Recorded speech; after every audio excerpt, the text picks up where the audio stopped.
저는 그 명상가이기도 하고 연불행자이기도 하면서 또 스포츠 심리학자이기도 합니다. 스포츠 상담을 주로 많이 하고 또 평생을 스포츠 현장에서 학교 스포츠 특히 학교 스포츠 현장에서 장학사도 10년이나 했고 교육연구사도 1년 했고 교사로는 무려 27년 동안이나 선수를 직접 지도해가지고 우리나라에서 제일 잘한다는 선수를 제가 가르친 적이 있어요.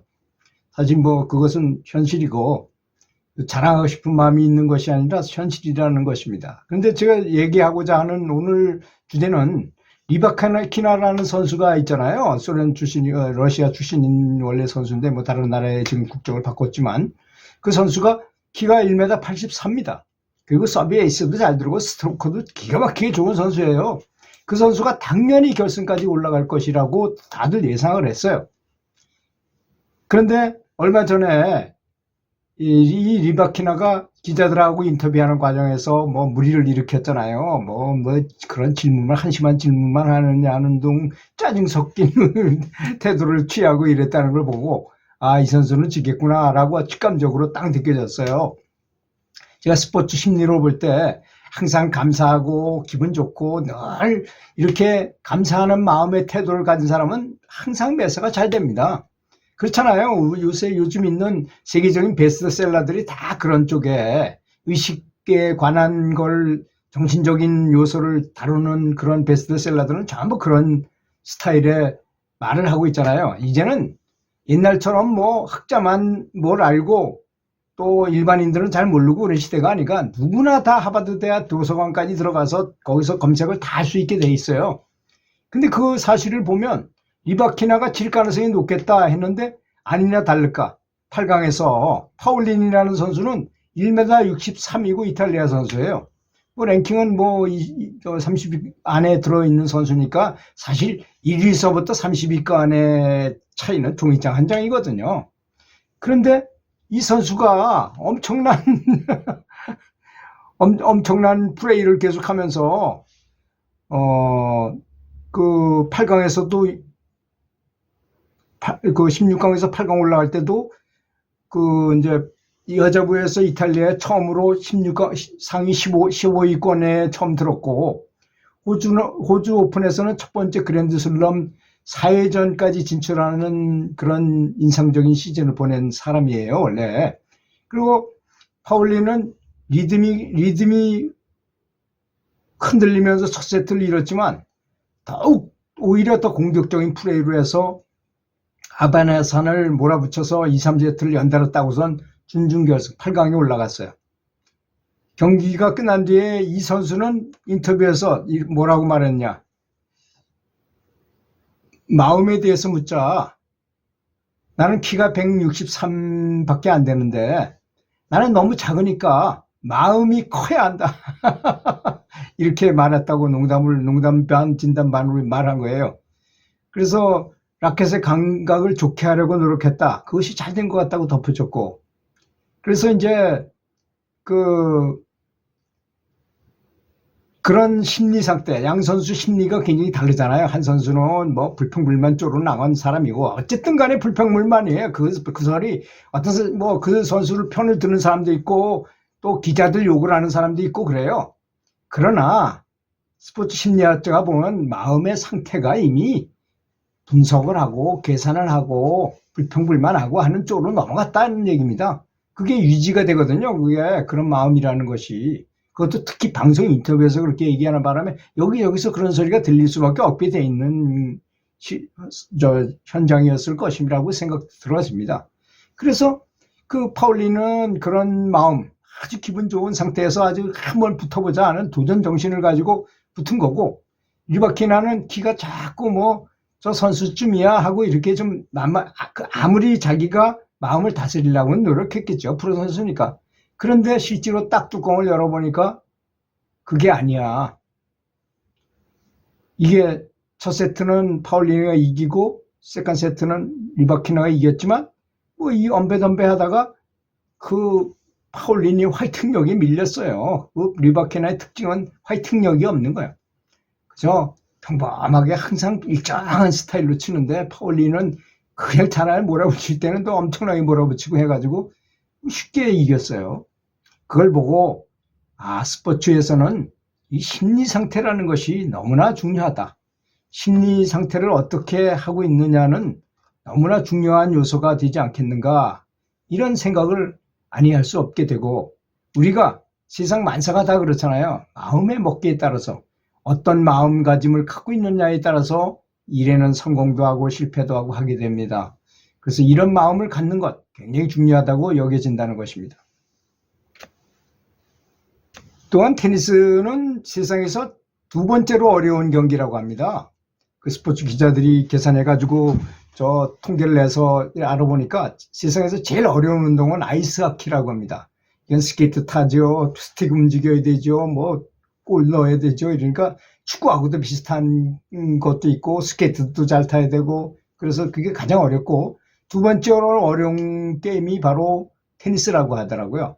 근데 저도 테니스를 매일 치고, 뭐 물론 아마추어 수준의 테니스, 뭐 일반인들 치는 테니스 중급 정도 수준에서 치는 테니스를 말하지만, 저희들도 게임을 하는데 이제 그날 저녁에 잠을 조금 잤다거나 또는 컨디션이 나빠, 또 뭔 바이오리듬이 안 좋다거나 그러면 확실히 나가서 해보면 운신이 제대로 안 돼요. 오늘도 제가 게임을 했는데 젊은 친구들하고 게임을 하게 됐는데, 제 파트너하고 저하고 실력이 비슷한데 저쪽에는 한 사람은 잘하고 한 사람은 좀, 그런데 좀 덜 치는 사람도 오늘은 아주 잘 쳤어요. 파트너가 잘하니까. 그리고 그 잘하는 사람하고 그래서 4대2로 이기고 있었어요. 그래서 한 게임만 더 따면 5대2, 뭐 쉽게 이길 것 같았었는데 마음이 풀어져서 그런지 몰라도 하여튼 우리가 6대4로 졌으니까 사실 4대2에서 볼 때는 우리가 6대4로 진 거, 6대0으로 진 거나 마찬가지죠. 4대2였다가 6대4로 졌으니까. 그래서 참 안타깝게 됐구나. 4대0으로, 그때부터 4대0이구나. 4대0으로 진 거가 똑같이 됐어요. 그래서 집중력이 부족했고, 특히 저는 갔다 와서 오늘 집이 도착해가지고 오자마자 식사만 하고 그대로 뻗어서 한잠 잤어요. 힘든 거예요. 벌써 나이를 생각해야죠. 나이가 차이가 한 20년 정도 나니까 그럴 수밖에 없다는 걸 느끼더라고요.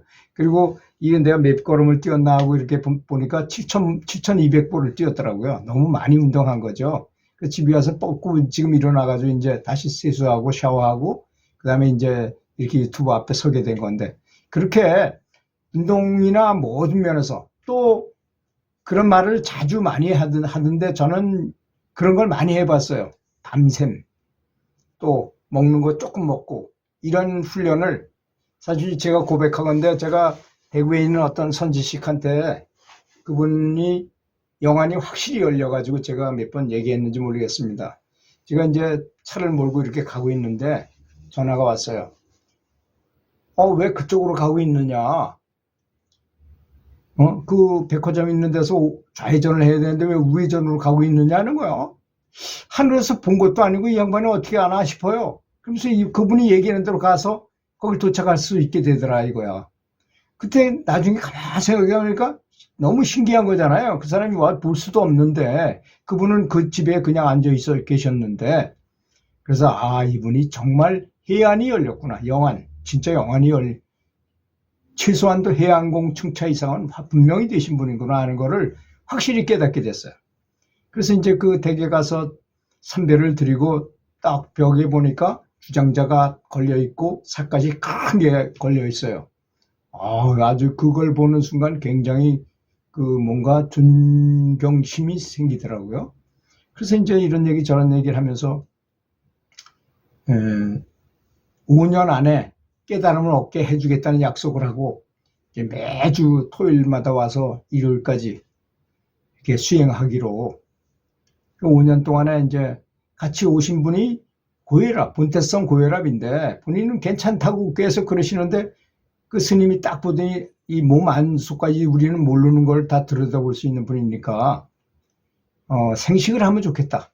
그래 가만히 생각해보니까 나도 너무 힘들었어요. 그때 당시에 장학사를 하면서 채식을 하다 보니까 식사하는 부분이 너무 힘들어가지고 진짜 고통스러웠을 때였는데, 나도 생식을 하면 어떨까?